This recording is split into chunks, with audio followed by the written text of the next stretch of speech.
Cricket বোর্ডের পদত্যাগের দাবিতে আমরা আমাদের বাংলাদেশের একজন নাগরিক হিসেবে, একজন ক্রিকেট বা কিংবা একজন স্পোর্টস সংগঠক হিসেবে আমাদের যেই দাবিটা সেটা হচ্ছে যে আমরা দেখেছি গত 17 বছর এই স্বৈরাচার সরকার বাংলাদেশের স্পোর্টসে দলীয়করণ এবং রাজনৈতিকরণের মাধ্যমে বাংলাদেশের স্পোর্টসকে ধ্বংস করে ফেলেছে এবং দুর্নীতির একটি আখড়া বানিয়ে ফেলেছে।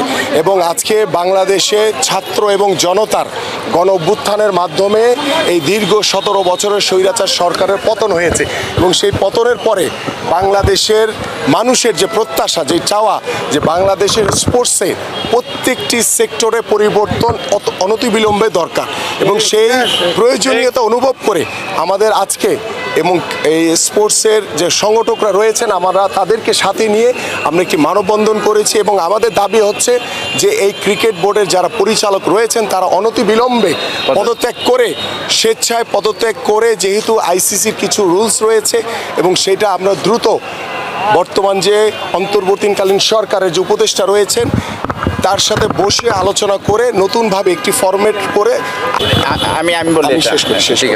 আইসিসির যে নিয়ম রয়েছে সে নিয়ম মাফিক আমরা কাজগুলি করতে চাই। আপনারা জানেন বাংলাদেশে যে একটি গণ অভ্যুত্থান হয়েছে সেটা আইসিসি নলেজে নিশ্চয়ই আছে, সারা পৃথিবী জানে এটা। তো সেই জায়গা থেকে চিন্তা করে আমরা ক্রিকেট বোর্ড, আমাদের ফুটবল ফেডারেশন সব জায়গাতেই ইন্টারন্যাশনাল যে নিয়ম আছে সেই নিয়ম মাফিক সব কিছু ঠিক রেখে আমরা পরবর্তী এবং প্রত্যেকটি কার্যক্রম করতে চাই। এবং আজকে বাংলাদেশে ছাত্র এবং জনতার গণ অভ্যুত্থানের মাধ্যমে এই দীর্ঘ 17 বছরের স্বৈরাচার সরকারের পতন হয়েছে এবং সেই পতনের পরে বাংলাদেশের মানুষের যে প্রত্যাশা, যে চাওয়া যে বাংলাদেশের স্পোর্টসে প্রত্যেকটি সেক্টরে পরিবর্তন অনতিবিলম্বে দরকার এবং সেই প্রয়োজনীয়তা অনুভব করে আমাদের আজকে এবং এই স্পোর্টসের যে সংগঠকরা রয়েছেন আমরা তাদেরকে সাথে নিয়ে আমরা একটি মানববন্ধন করেছি এবং আমাদের দাবি হচ্ছে যে এই ক্রিকেট বোর্ডের যারা পরিচালক রয়েছেন তারা অনতিবিলম্বে পদত্যাগ করে, স্বেচ্ছায় পদত্যাগ করে, যেহেতু আইসিসির কিছু রুলস রয়েছে এবং সেটা আমরা দ্রুত বর্তমান যে অন্তর্বর্তীকালীন সরকারের যে উপদেষ্টা রয়েছেন তার সাথে বসে আলোচনা করে নতুনভাবে একটি ফরম্যাট করে আইসিসির যে নিয়ম রয়েছে সেই নিয়ম মাফিক আমরা কাজ করে আমরা ইলেকশনের মাধ্যমে নতুন একটি বডি দাবি করছি এবং সেই বডির মাধ্যমে বাংলাদেশের ক্রিকেট ভবিষ্যতে এগিয়ে যাবে সেটা আমরা প্রত্যাশা করছি। এবং যেই প্রতিষ্ঠানগুলোর যেন ক্রিকেটের নামে যে কাজগুলি চলছে এই প্রতিষ্ঠানগুলোর কাজ বন্ধ রাখতে হবে এবং এটা উপদেষ্টা যিনি রয়েছেন দায়িত্বপ্রাপ্ত এই যুব এবং ক্রীড়ার তার সাথে বসে আলোচনা করে দ্রুত সময়ের ভিতরে এই পরিচালনা কমিটি তারা কমিটি পদত্যাগ করে দেন আমরা নতুনভাবে যে কমিটি দায়িত্ব নেবে তাদের মাধ্যমে পরবর্তী যে উন্নয়নমূলক যে কাজগুলি হবে সেগুলি পরিচালিত হবে।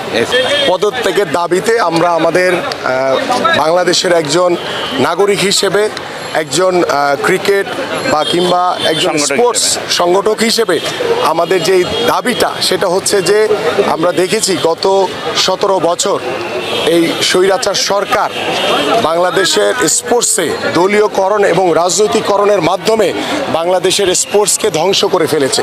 সময় রয়েছে, প্রক্রিয়া রয়েছে। আমি আজকে আমাদের যে দাবা তারা নোট করেছে এবং আমরা বলেছি যে বর্তমান যে ক্রিকেট বোর্ড রয়েছে এটা অনতিবিলম্বে তারা যাতে স্বেচ্ছায় পদত্যাগ করে এবং পদত্যাগের মাধ্যমে আমাদের যে উপদেষ্টা মহোদয় রয়েছেন তার সাথে বসে আলোচনা করে নতুন কমিটি করে দিয়ে আমরা এই ক্রিকেট বোর্ডটা চালাতে চাই। এবং শুধু ক্রিকেট বোর্ড না, বাংলাদেশের অন্যান্য ফেডারেশনগুলিতেও আমরা একই দাবি জানাচ্ছি এবং এটা আমাদের যে উপদেষ্টা মহোদয় রয়েছেন তিনি দায়িত্ব নিয়ে সকলের সাথে বসে কিভাবে প্রত্যেকটি ফেডারেশন সুন্দরভাবে গুছিয়ে চালানো যায় সেই বিষয়টি তিনি নিজে পর্যবেক্ষণ করে দায়িত্বভার দেওয়ার চেষ্টা করবেন। আমি ভিতরে আমাদের এখানে ক্রিকেট বোর্ডের দায়িত্বশীল তেমন কোনো কর্মকর্তা আমরা পাইনি, বাট এখানে যে ম্যানেজার রয়েছেন একজন রাসেল সাহেব এবং এখানে গ্রাউন্ডস কমিটির একজন ব্যক্তি রয়েছিলেন এবং আমাদের যে আর্মির যিনি কমান্ডার হিসেবে দায়িত্ব পালন করছেন টোটাল উত্তরের এখানে তিনি ছিলেন। তাদের কাছে আমাদের যে দাবিগুলি আমরা সেখানে রেখে আসছি যে আমরা এই কমিটি না ভাঙা পর্যন্ত আমাদের যে আওয়ামী সরকারের যে উন্নয়নমূলক যে কাজগুলো রয়েছে কারণ এখানে একটা উন্নয়নমূলকের মাধ্যমে তারা কিন্তু ব্যাপক দুর্নীতির একটা আঁকড়া তৈরি করে ফেলেছে, লুটপাট হচ্ছে। এগুলি এখন আপাতত করা যাবে না, এটা টোটালি বন্ধ রাখতে হবে। আপনাদেরকে ওয়াদা করছি বাংলাদেশে ভবিষ্যতে কোনো ক্রিকেট বোর্ড বলেন, কোনো ফেডারেশন বলেন, কোথাও কোনো রাজনীতিকরণ, দলীয়করণ করা হবে না। এই কারণে হবে না, আমি বলছি আমরা গত 17 বছরে যে শিক্ষা পেয়েছি, যে স্বৈরাচারী আচরণ দেখেছি, বাংলাদেশে আর কোনো স্বৈরাচার আসুক সেটা আমরা চাই না।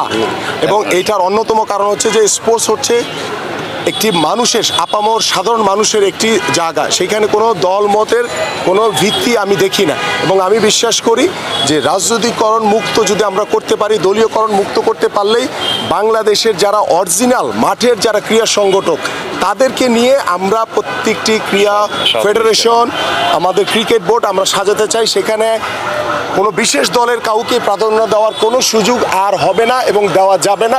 এবং এটা আমি আপনাদের কাছে আজকে ওয়াদা করে গেলাম, কোনো বিশেষ দলকে প্রাধান্য দেওয়া হবে না। যারা ক্রীড়া সংগঠক, দল তো করতেই পারে কেউ, সেটা আওয়ামী লীগ হতে পারে, সেটা বিএনপি হতে পারে, সেটা অন্য সংগঠনের হতে পারে। সকল সংগঠনের আমরা যেটা বলতে চাই যে কোনো বিশেষ দলকে প্রাধান্য দেওয়া হবে না।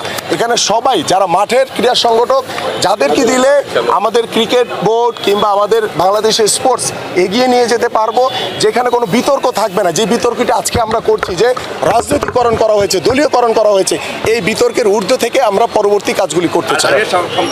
সাধারণ একটি একদম শান্তিপূর্ণভাবে আমরা আমাদের দাবি জানিয়েছি। এখানে কোনো শোডাউন দিতে আমরা আসি নাই, আমরা এসেছি একটি মানববন্ধন শান্তিপূর্ণভাবে করে। আমরা যে বাংলাদেশের যে ক্রিকেট বোর্ডে যারা আছেন বর্তমানে এবং তারা যে দুর্নীতি করেছেন এবং তারা যে স্বৈরাচারী আচরণ করেছেন বিগত 17 বছর ধরে, তা আমরা তাদের পদত্যাগ চাই এবং এটা শান্তিপূর্ণভাবে চেয়েছি। বিশ্বকাপ নিয়ে আমাদের কোনো সমস্যা নেই এবং বিশ্বকাপের নিয়ম অনুযায়ী হবে। এখানে কোনো বাধা বা কোনো, আমাদের জায়গা থেকে আমরা শতভাগ আন্তরিকভাবে তাদেরকে সহযোগিতা করব যাতে বিশ্বকাপটা বাংলাদেশে সুন্দরভাবে হয়।